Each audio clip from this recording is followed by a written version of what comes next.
my lord. Oh my lord. How long has it been, y'all? Your fat ass boy is back, baby. Listen, it's your boy Panda Hikari. My fat ass is here, bro. And I'm here to tell y'all about a little something called The Day the Serpent Ate the World. I know y'all are probably like, what the fuck is that? I ain't never heard of that shit before. Well, you really should go look because it was your boy's album. It's magnificent. But The Day the Serpent Ate the World, that's why we're here today. And I wanted to tell y'all about this album because it might be the magnum opus. This might be the Mona Lisa. I'm not gonna front. So, I'm gonna talk about everything. It's the very first album where I've done full skits throughout the whole thing, where I've done full planning with the thing. I haven't done shit like this since SOS back in 2019, bro. Bro, we do not talk about SOS. That was a rough time, goddamn. So I'm gonna tell you about everything. The tracks, what they mean, the behind the scenes, the planning, and the skits. And the overall meaning, that could be your interpretation, who knows? The Day the Serpent Ate the World. Me and my homie GinsengTheBoy have been music homies since like, what, pandemic 2020? Damn, my light just went out, what the fuck? We've been, wanting to make an album for the longest time. It's just like me with the Ghost Steez Maker, bro. Me and Steezy, we fucking wanted to do an album. We ended up doing it. Steez Kari. Masterpiece, okay? I'm telling you. See, me and Jin, we're no strangers to collaborations. We've done a lot of them before. Like, I was on one of his earlier albums, Polaroid Love. I was on My Head Is in the Clouds. I even did voice work for that album. Me and him did Perfect Haze. We did Sad Boys in Tokyo. Oni Boys, the group we're in, was ultimately his idea. And now it's blossomed from me and him to now me, him, and JK the Saint, which is crazy, okay? We got shit coming in 2026. Y'all are not ready. But this album just happened out of nowhere. Like, me and him had been talking about it for weeks now. We had been discussing, like, yo, we should do an album by the end of 2025. Like, what should we do? What's the theming? And originally the plan was My Head Is in the Clouds, Panda Redux, bro. And I was gonna pretty much rap over the instrumentals on that project. Just cause, I don't know, I fucking love that project. But then, like, the more I thought about it, damn! So the plan was for me to rap over the beats for that project, which it was an amazing project. It was great. But ultimately, I just didn't feel right doing it. Mainly because I was like, this is Jin's, like, in my opinion, his best work. And I don't know if it felt right, just me, like, doing my thing on it, and then it kind of like overshadows his original work. So I was like, I don't want to do that. It don't feel right, So we did some planning. He told me about this project that he wanted to make called The Day the Serpent Ate the World, and it was just gonna be like a part of a trilogy he was doing. And it was just, the same as the last project, a beat tape. It was gonna be fire. Obviously, it's Jin. And things changed. For the most part, it was just gonna be me featuring on 2 tracks on the project, and now it became this huge ass thing that we both worked on together. I randomly hit him up one day and I was like, yo, Jin, we gotta let's just fucking use that title and make the album, bro, because it sounded too fucking beautiful. Fleetly Fading, a masterpiece. It was a banger. I love that song. You're gonna come to realize a lot of nerdy ass references in this project, and that was kind of what we were going for, Jin wanted this whole thing to have like a Persona vibe.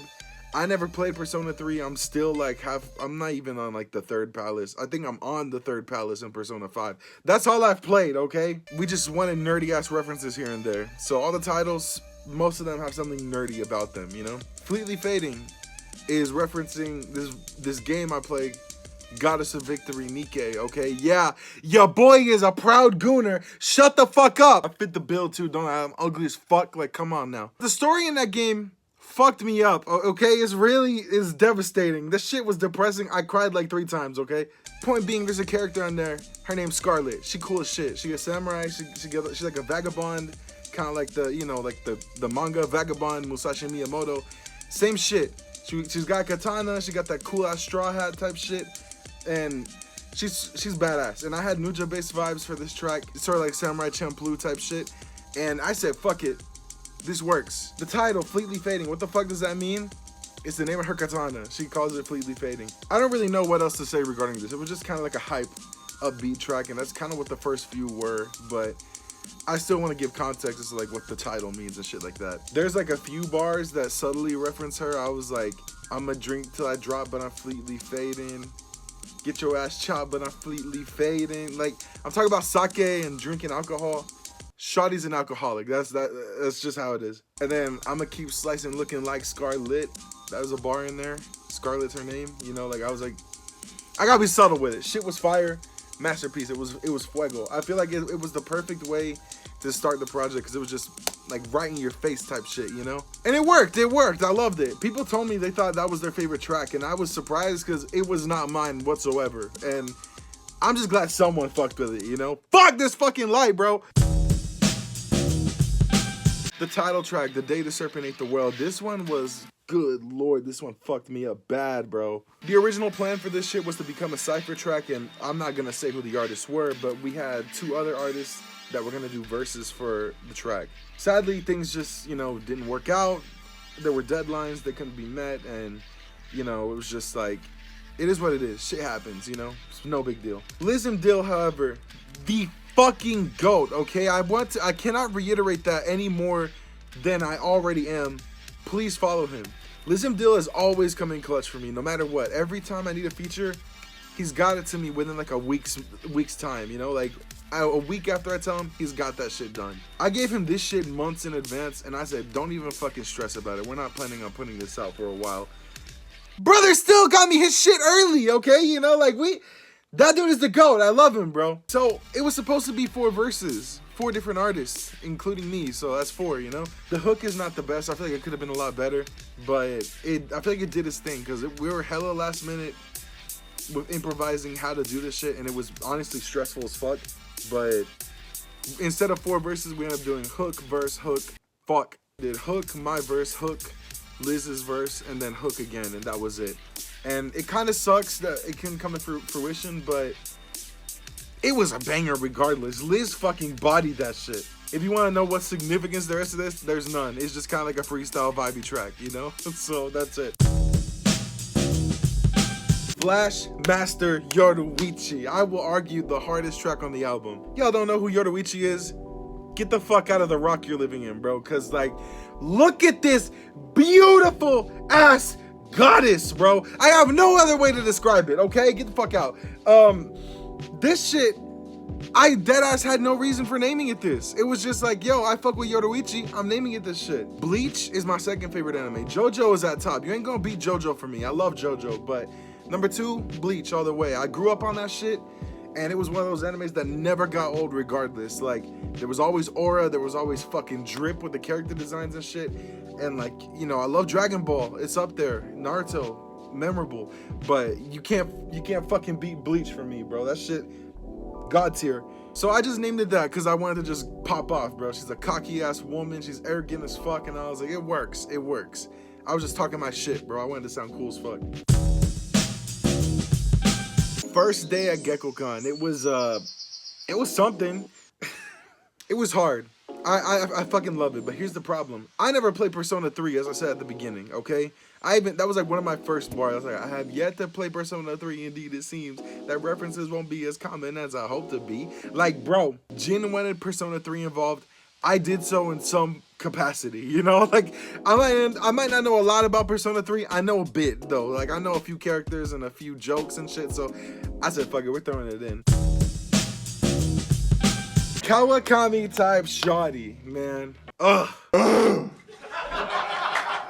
This one was my second favorite. I don't think anything's topping this in terms of melodies and singing type shit. This is like the best emotional track on the song. On the album. It was great. Kawakami, she's a teacher from Persona 5. There's no other reason for me titling it that. Okay, I'm sorry. And I named it Kawakami type shawty because she's an older woman, you know, and I'm not gonna get into like what happened, but your boy had an experience with an older woman and it was cool, you know, and that's what I wrote about. It talks a lot about maturity, about communication, about like how for once I don't feel like I'm being played, how I don't feel, you know, like people are lying to me and shit like that. It's just like happy, you know, like it's like a genuine I'm happy as fuck type song. What the fuck? And that's really about it. It's just about me simping for a shawty who's older than me, you know, like in her 30s or some shit. Your boy's 24. Soon I'm gonna be in that age, bro. I'm getting fucking old unk status type shit, bro. The Yokai's Lament. This is where shit kind of changes and you get like a different vibe. I wanted to do like some interesting ass shit with this one and stuff that you don't usually see in music. So I was thinking, what could I do? I thought of Logic, okay? Y'all can call him corny all you want. Bro is talented as fuck, okay? The Yokai's Lament is essentially like, it's just about like life in general. I was trying to tell like a fictional story about like how like I was in the perspective of like me being a monster in a city that has no humanity, only monsters. So you got pretty much like the skits are saying yokai, oni, succubi, you got fucking ghost and onryo and jorogumo type shawties, tengu, whatever, right? Like I that was the whole theming behind the story. And it's just a city of that. A bunch of monsters and yokai pretty much. Yokai is like a Japanese monster and like their folklore type shit, you know? It was talking about how despite having all these abilities and paranormal shit going on in different like sections of the town that are like different from another, you know, like it still sucks ass, you know? Like you like life is hard as fuck right now, and that's kind of what I wrote about in this, but through like a perspective of a fictional monster city, you know? That's just it. It starts out with me saying like, yo, I don't want to do no nasty shit. I don't want to have sex with nobody like that because everybody's trying to hook up these days. And ultimately at the very end, it ends up resulting in homie just wanted a form of escapism and distraction, had a one night stand. Did he like it? Who knows? It's up for your interpretation. I did not. Peony, JK the Saint, my man. Oh my lord, that's my husband, bro. Hey yo, what the fuck? JK the Saint really fucking cooked with this shit, bro. It was chef's kiss, motherfucker. It was amazing. This man had a cold and still got me his shit on time, and I was like, fuck. JK the Saint, Justin, my guy, he always does his shit and he bodies it every time. He's a fucking murderer on the instrumentals, bro. I just wanted it to be a chill, sad, vibey track, you know? It was talking about loyalty and about how there's not enough of it these days in like the modern dating scene, and talking about how like I feel unworthy of being loved and type shit like that, you know? And it's just kind of going in a loop in my head about like, I want to date again, but I'm scared to. I want to meet love, like I love in my life, but I don't want to at the same time due to fear, you know? And that's kind of where Justin's verse or his hook comes in, saying like, I don't think I can do this again. I don't think I can do this again. No, no, no. Ah, Justin! It was great. And then I had like my chorus or like my bridge after his hook, where I'm talking about how like the love scene that humanity created in this modern day of age is just out of helping, you know? Like, I'm sure there's true love out there somewhere, but in this day of age where everyone is superficial and everybody's shallow, you never really know. You really gotta have like that fucking diamond in the rough type person in your life for it to work these days. Songbird, man. Songbird is just talking about a deceitful, how do you say it? Deceitful, right? A deceitful ass woman, bro. Yes, your boy was venting his frustrations in this project. I've been through a lot this year, okay? It was not a fun year for me. It's talking about a woman who lies, a woman who manipulates, you know, it's like pulling strings and shit, trying to like control everything, you know, like a woman that you could say is borderline insane with her obsession and, you know, need to control. As for the title, you know, I'm not gonna say why it's titled Songbird. If you know, you know, but like it's great. It's great. I don't know. If you want to go for a literal sense, you have the hook. This songbird in my ear, she's singing lovely.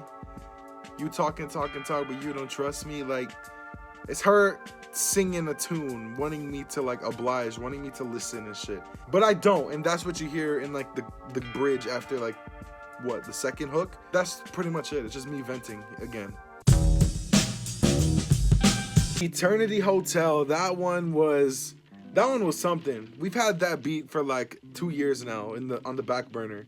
It was gonna be on the Oni Boys EP. We never ended up making it, unfortunately. So I asked Jin, I was like, yo, can I use it? He's like, fuck it. It's been there for 2 years. Let's use it. So I used it. It was a basic lo-fi beat. And I want to say it was akin to something I would have rapped on back in 2019 during SOS, you know? We're not gonna talk about SOS, man. So I did that. It was kind of like a callback. Jin used to make lo-fi shit way back, so I was like, let's just do it for old time's sake, bro. You know, like, when was the last time we did a lo-fi track? You know, like, all my shit doesn't sound anything like it used to, bro. And it was just me venting about, like, because currently I'm undergoing a situation where I don't have a job.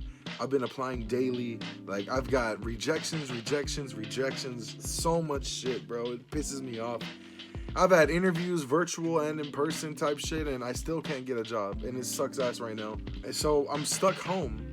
I don't have homies in person. I'm like on my own. I got my boys Israel and Abraham. Y'all know them from the vlogs I make, but you know, we're older now and we have shit going on in our lives that's just like, we can't hang like we used to, you know? Like, I'm broke as shit, okay? Like, damn. It's an emotional time, you know? Like, when you feel isolated, when you feel like you're on your own, damn. When you feel isolated and feel like you're on your own, like, you get lost in your head. You get obsessed with this whole idea of, am I going crazy? What is my worth? Does anyone care? Does anyone remember? You know, what does the title mean? Eternity Hotel? Well, Chainsaw Man, baby. Chainsaw Man, bro, they had a whole arc where this whole, like, Devil Hunter squad, you got Himeno, Denji, Arai, Kobeni, Aki, Power, I think that was it, right? They go to this hotel to kill a devil, and ultimately what ends up happening is just that the hotel sucks them in and they can't get out. They're stuck in. So they're going insane. They're losing their minds in this building, and that's essentially what it is. The devil was called the Eternity Devil. They were in a hotel. I just put them together, Eternity Hotel. It fucking works. The last track, Dorothy. Back to Goddess of Victory, Nikke again. I don't really want to spoil anything specific about that game. If you've never played it, yeah, there's Gooner shit. I don't fucking care about that no more. The game is just, it has me so emotional and like, I'm so invested in the story that I don't give a fuck, bro. I don't even give a shit about the characters no more. Like, this shit is just traumatic for me now. Anyways, there's a character in there named Dorothy. She looks cool, right? She's not. She's fucking scary. However, I found that me personally, I related to this character a bit because I'm not gonna say what happens to her, but ultimately she ends up getting like backstabbed by someone she trusted. I'm using someone ambiguously here. I'm not gonna say who or what betrays her, but she gets betrayed and backstabbed. She loses people who are close to her. Her friends kind of drift apart and she never sees them again for a while. And she's just on her own, another vagabond type character. And she's a tragic ass character, a really sad character, bro. Like I thought she was cute as shit when I thought she was cute as shit when they first released her, and then like I got this panel and I was like, ugh, this shit is not a game no more. Point being, she's been through it. So much to the point that when she does see her friends again, she's like a bitch, bro. She don't care, bro. She don't give a fuck. She only cares about herself, rightfully so, you know, but she don't trust nobody. She's paranoid. She's angry. She wants revenge. She wants, like, she's just upset, okay? She's been through shit. And while I don't talk about her in the song, I put that as the title because I relate to her in a way, because, like, a lot of my homies are gone. I don't have them anymore like that. Like I said, I got my family. I got my 2 homies in person, and I got like a few music homies I consider family, and that's it. But, you know, there's days where I'm just on my own and no one's available, and, you know, it's life, it happens. And I just, you know, I get upset, and I'm like, what's going on right now? Like, am I not worth it? Am I this? Am I that? You know, whatever. It's just me getting in my own head. I know it's not true, you know? That being said, I relate to her in a way. I feel like her whole story in the game relates to me in some form, albeit not completely, you know? That's like me saying I relate to Kenpachi from Bleach or some shit. That's about it, though. It was just a song for me to vent my frustrations. There was, like, some tiny bits of, like, references to her, but it wasn't really a lot. I don't think you would even notice if you listen to it. That's really it for the songs. I mean, damn, we've been talking for a minute already. So, like, the skits, let's talk about the story, you know? Like, let's fucking do it. Let's get out of this sad shit. The story is something crazy. I'm not going to tell you what happens in each individual skit, but I want to talk about what the story is supposed to represent, what it's supposed to mean. Because it is ultimately just a goofy-ass regular show type story where it's like, me and Jin did this, we accidentally summoned like this evil ass serpent, and now we gotta get rid of it. There's significance behind it, okay? Like, I kept saying third rhythm, and there was a part where I'm pulling out nostalgic things because we were gathering nostalgic energy, to lure the Serpent back, since that's how we got him in, you know? So I was like, I got Ultimate Mortal Kombat 3, Guitar Hero 3, Street Fighter 3 Third Strike, and I was like, you got a 3DS? Like, I wanted it all to be the number 3. Specifically, I'd argue each of those were the best of what they were. Ultimate Mortal Kombat 3, amazing. Street Fighter 3 Third Strike, I'd argue still the greatest fighting game specifically of all time. Nintendo 3DS, I think that was when the DS reached its peak, you know, albeit you couldn't play Game Boy games on it, but still. And then Guitar Hero 3, like, you can't beat Legends of Rock, bro. That shit was amazing, okay? They had Slash and Tom Morello on it. It was so good.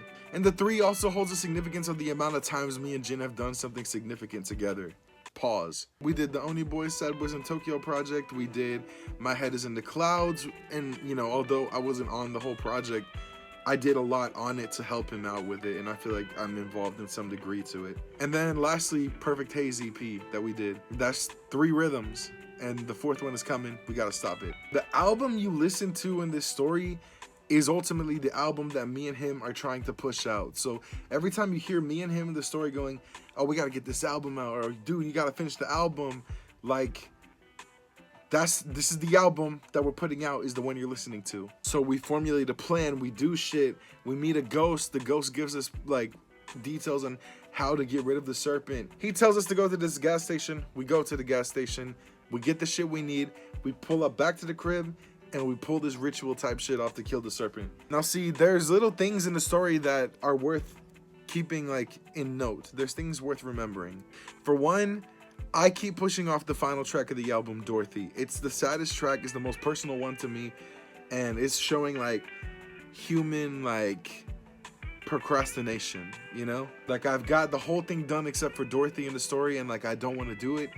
Then when we pull up to the gas station, the Kitsune guy there, which is like a fox humanoid type character, he's like, don't let the 4th rhythm pull up, Dorothy's coming. Specifically, Dorothy's coming. What that means, I don't know. I just wanted him to deliver like an eerie ass message for me to like feel uneasy, you know?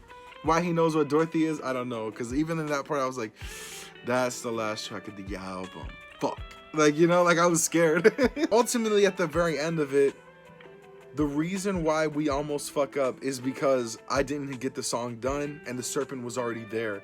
So the serpent's like, if you want to get this shit over, finish what you started. So that's when the song plays and it all ends from there.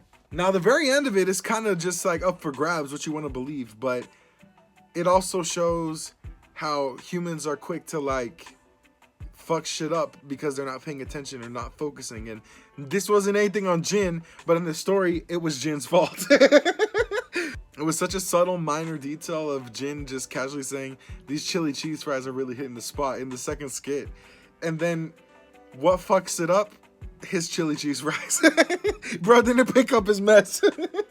If you haven't heard any of this album, I don't know what you're doing watching this shit. Go listen to it first, and none of this is gonna make sense to you. We use regular show logic again. Like, it doesn't make sense. Who gives a shit? We wanted it to be funny, and we wanted it to be like a fun experience. And we're unaware to the fact that me and Jin are now literal Oni boys. We have horns, we have the Oni teeth, everything. We're unaware of the changes that have become of us at this point, you know? It does kill the serpent, however, it fucks everybody over, and every human in the world is now a yokai. And there is like a bigger plan about what happens after this.